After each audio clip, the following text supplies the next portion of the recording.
예수는 있다. 신이 사랑한 예수. 오늘은 20강입니다.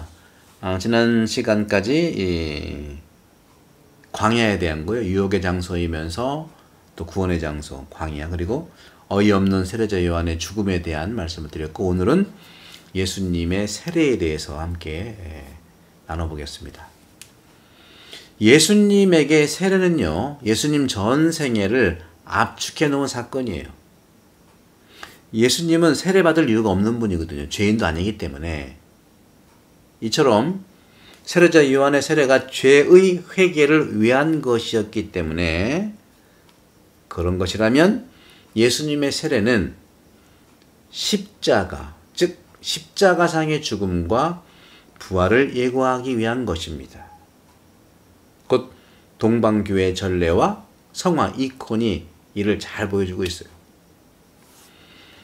잘 아시는 것처럼 요한의 세례가 죄 용서를 가져다 주는 것으로 파악된다면, 이 세례자 요한의 세례는 정말 단순한 세정례 이상의, 손을 깨끗이 씻는 거죠, 세정례. 그리고 죄 사면의 효과를 가져다 주는 세례로 전제되어 있다는 점에서 그리스도교의 세례와 경합을 이루는 세례가 아닐 겁니다. 하지만 예수님의 세례는 성령 세례를 말합니다. 세례자 요한의 세례는 정화, 즉 물의 세례고요. 예수님의 세례는 영의 세례, 성령 세례를 말하는데, 성령은 불과 관련되고 불은 심판의 불을 말합니다. 심판은 처벌과 순화 또는 정화, 이 두 가지 기능을 발휘합니다. 처벌과 정화, 처벌과 순화, 두 가지 기능을 발휘하는데, 심판이 불은 이 두 가지 작용을 하는 것으로부터, 예로부터 그렇게 믿어왔어요. 마르코 복음은요, 성령으로 세례를 베풀러 오신다고 하면서 불이라고 하는 말은 생략했어요. 하지만 마테오와 루카 복음은 어록 전승을 존중해서 불이라는 말을 넘겨받아 그대로 전해주고 있어요. 하지만 마테오와 이런 루카의 어록 전승에 따라서 마르코와 약간 차이는 있는데, 이럼으로써 우리는 오실 분이 심판하러 오시는 분이라는 것을 알 수가 있는 것입니다. 불로 세례 준다는 건 그런 거죠. 심판은 분명히 필요한 거예요. 오해 마세요. 심판이 멸망은 아니에요. 심판으로 우리가 구원되는 거예요. 올바른 심판을 얘기하는 것이죠. 바른 심판. 그동안은 너무나 바른 심판이 아니라 억울한 심판들이 많았잖아요.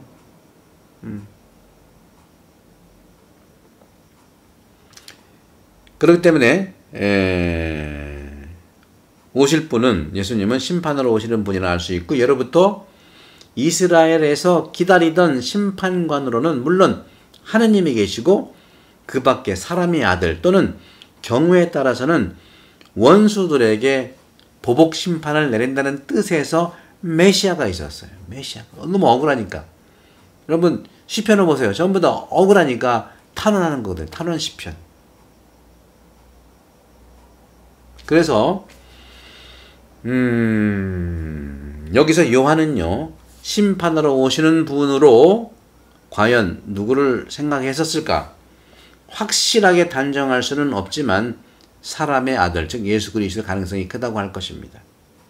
그래서 세례자 요한은 이렇게 얘기해요. 오시는 분이 하느님 자신이라면 나보다 강하시다는 비교법으로 자신과 오시는 하느님을 비교하지 않았을 것이고, 마테오에서는 그분의 신발을 들고 다닌다거나, 루카복음에서는 그 신발끈을 풀어드릴 자격이 없다 하고 그렇게 말하는 걸 봐서 그런 거죠. 아무튼 그분이 불로 세상을 심판하러 오시기로 되어 있는 그분이기 때문에, 이에 대비해서 회개하고 세례를 받아 물로, 불에 대비하라는 것이 세례자 요한, 즉 세례 동작의 상징적인 의미입니다. 왜 물에 들어가느냐? 불의 심판을 정말 대비하라는 것이죠. 이것이 세례자 요한의 심판의 대비로서의 세례를 얘기하는 것이죠. 동방교회는요, 주님 공연 대축일과 주님 부활 대축일이 깊이 연관되어 있다고 봅니다. 주님 공연 대축일은 성탄축일이거든요, 동방교회에서. 그리고 주님 부활 대축일도 역시 연관되어 있는 것이죠. 세례자 요한은 예수께서 세례를 받으시러 가셨을 때 세례 베풀기를 주저했어요. 아시는 것처럼 네, 그랬었죠.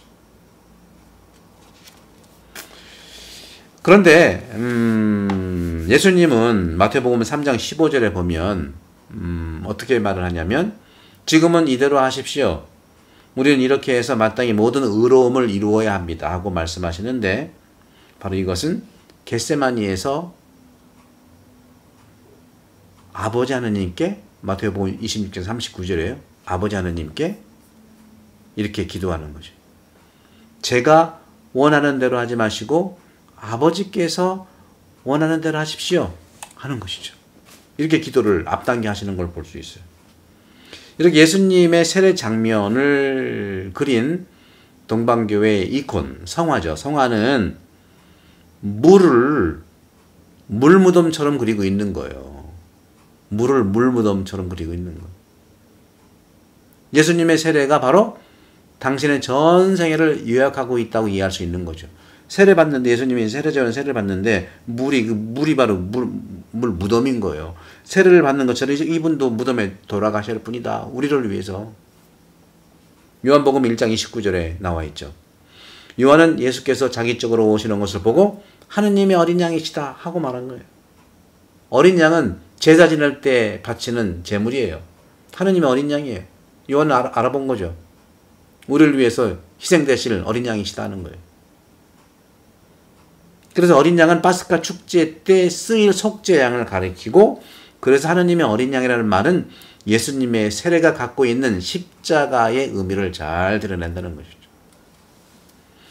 예수님께서 물에 들어가신다는 것은 죽음을 의미합니다. 아까 말씀드렸던 이건 물무덤. 돌무덤은 여러분 표현되지만 물무덤이라는 말 들어보셨어요? 그죠? 물에 들어가시면 죽음을 의미하는 거예요. 그리고 나오시면 부활을 상징하는 것이죠. 물에서 들어가셨다가 물에서 나오신다. 물에서 나올 때 하늘이 열렸다는 표현이 있죠. 그죠? 이 표현은 바로 예수께서 하늘에 계시는 아버지 하느님과의 친교를 상징하고 있는 거, 친교. 마태복음 3장 17절에 이런 소리가 들리죠. 예수께서 세례를 받는 순간 하늘에서는 이는 내가 사랑하는 아들, 내 마음에 드는 아들 이라는 소리가 들립니다. 제가 이 강의록을 이 강의 그리스도는 예수는 있다. 신이 사랑한 예수를 바로 이 장면에서 제가 영감을 받은 거예요. 우리 인간이 사랑하는 예수에 대해서는 너무 왜곡됐던 분야가 많이 있었던 것 같아서 교회 많은 그리스도인들의 공동체에서 인간이 사랑한 예수의 모습을 자꾸 드러내는 것이 아니냐 하는 그런 통찰을 해봤죠. 신이 사랑한 예수를 우리가 만나고 드러내야 되지 않겠느냐 하는 차원에서 말씀드리는 겁니다. 예수는 있다. 신이 사랑한 예수. 바로 예수님이 세례받는 순간 하늘에서 이는 내가 사랑하는 아들, 즉 신이 사랑하는 아들, 예수, 신의 마음에 드는 아들 이런 소리가 들려온 것이죠. 세례받을 때 그랬어요. 이건 뭘까요? 내 아들이 인간을 위해서 세상을 떠난다는 거예요. 그게 사랑스럽다는 거죠. 예수님의 정체, 즉 예수님의 신호는 바로 사랑받는 아들, 그분의 마음에 드는 아들이라는 거예요. 첫 번째가 예수님의 신호는 사랑받는 아들, 즉 하느님의 사랑을 받는 아들이고요. 하느님의 마음에 드는 아들이라는 것이 예수님의 신원 정체성입니다. 첫 번째, 그분은 아버지로부터 사랑받기 위해 살았고 그분 마음에 들기 위해 사신 거예요. 이것이 우리에 대한 예수님의 미션, 사명입니다. 사랑하는 형제자매 여러분, 어떻습니까? 예수님의 세례, 이런 엄청난 예수님의 정체성, 온 생애의 모습이 드러나는 것이죠. 십자가가 예수님의 온 생애의 결정적인 모습이라면 시작할 때는 세례야말로 십자가와 만나는 결정적인 예수님의 정체를 드러내는 것이죠. 성부와 성자와 성자 여러분을 강복합니다. 구독, 좋아요, 알림 설정 부탁드리고 많은 우리 그리스도인들 이렇게 초대해서 구독할 수 있도록 부탁드립니다. 감사합니다.